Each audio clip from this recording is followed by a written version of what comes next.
Good morning. I know a lot of you are always wanting to watch the way I work, and so this morning I was working and I thought, well, I guess I should stop and do a little bit of a YouTube for you. It seems like you see the same things over and over again. This is the easiest part of a painting for me to video, just mostly because it just takes time and I get so into my painting that I don't stop to do too many videos that show how I'm actually working. Early morning, after Memorial Day weekend, I delightfully was able to paint over the weekend and then sketched out a new one yesterday afternoon, which I'm starting this morning. Birds outside are singing. I'm looking forward to today. We're doing some more landscaping and gardening, which I enjoy. I tend to add a little alizarin crimson sometimes at the bottom of my fir trees. That's where the light doesn't hit. The shadows are the deepest, and seems to me like when I add a little bit of alizarin to my blues and greens at the bottom of a fir tree, it seems to work well to indicate the shadows. Top of the tree, of course, is in a little bit more sun, so I'm going to tip it up a little bit with some yellow, which I kind of decided might be a little bit too yellow. So I'll go back in and pick up a little Hooker's Green Deep, which is my most heavily used green. Again, really watery. My palette almost looks like a watercolor palette, using ultramarine blue in here, tipping up some shadows. I'll probably let that dry now. And so I'm going to start another fir tree on the other side. I always start my fir trees, and a lot of times my cottonwoods also, with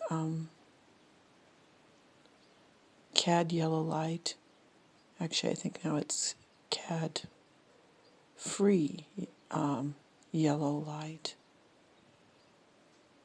Same color, seems to have the same light fastness, same transparency.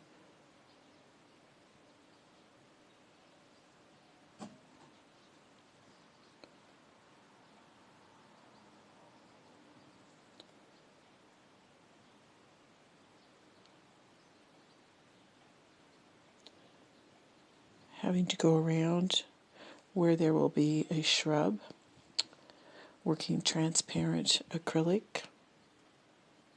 I have to always keep in mind what's in front and work around that.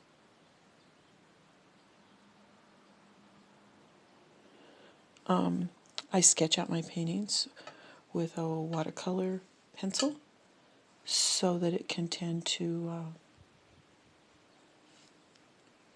work in a little bit with the water when I add my paints, and so I'm not left with a pencil line. Again, I'm working around the aspen trunk that's in the foreground.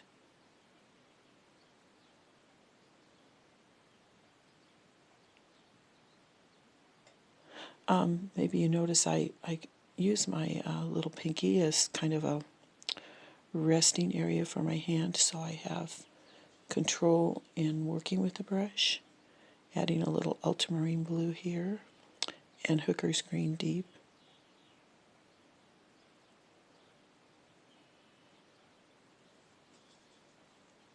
A little more Hooker's Green.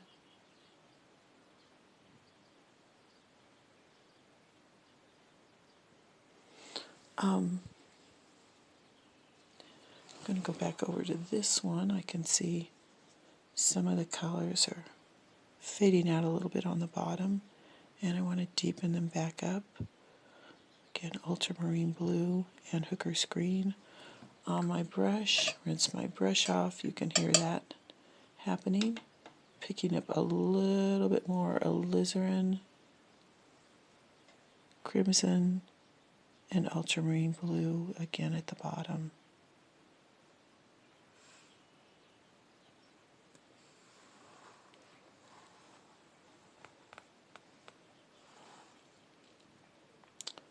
Okay, I think I've got a pretty good start here. I will, of course, go back and work on the trees a little bit more if needed, though. These are distant trees, so they're not really essential. You can kind of see how that alizarin crimson is kind of just making a neat counterpoint there for the blues.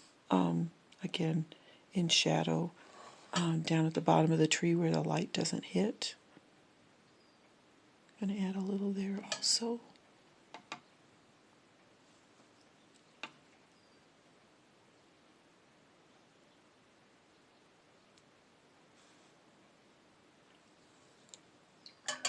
You can hear me constantly washing my brush off.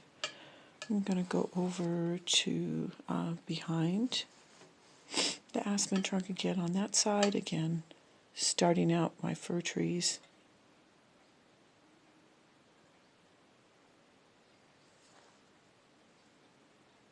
Always with that yellow.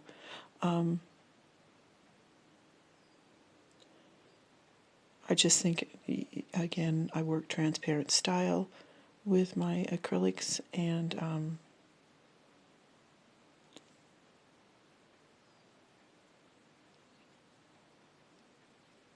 so I have to keep in mind what's in front. I always start out with, especially if I'm doing a landscape where I have fir trees, which I frequently do, or cottonwoods, my two favorite trees to paint, because of those are generally tend to be the darkest. They're upright in a landscape, and they're upright and tend to be the deepest in value, not just color, but in their value. I tend to start with those in my paintings.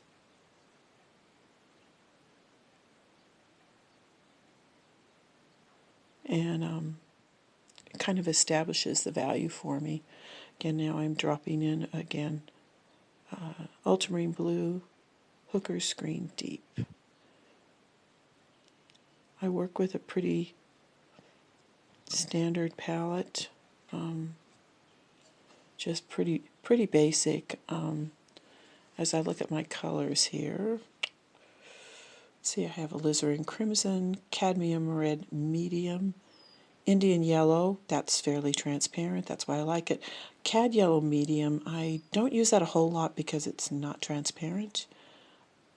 Cad yellow light, hooker's green deep, that's the one, that's my go-to.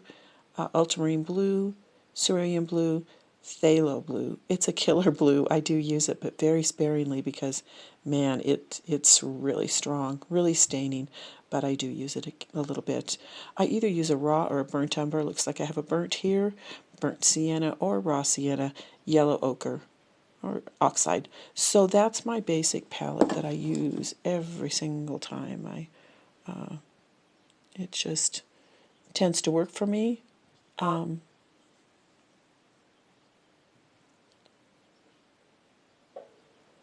There's a shrub in front of these more distant fir trees, so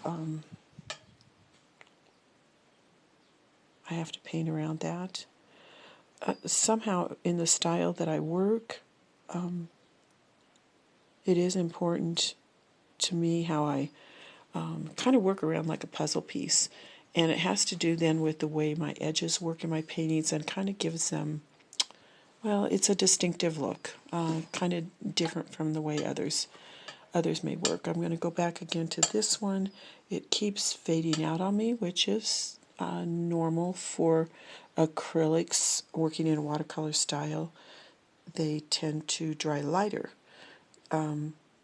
So I always have to go back in and add a little more juicy paint. You can see I've lost my alizarin, that kind of nice purple that I had going in there. So I'm going to go back in and drop in a little more. So I think I have a pretty good start here.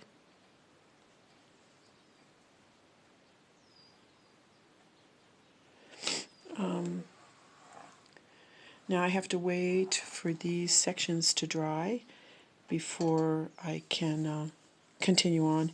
I do have a heat gun. I kind of cheat move things along. Sometimes I have to be careful that it doesn't push the wet paint around.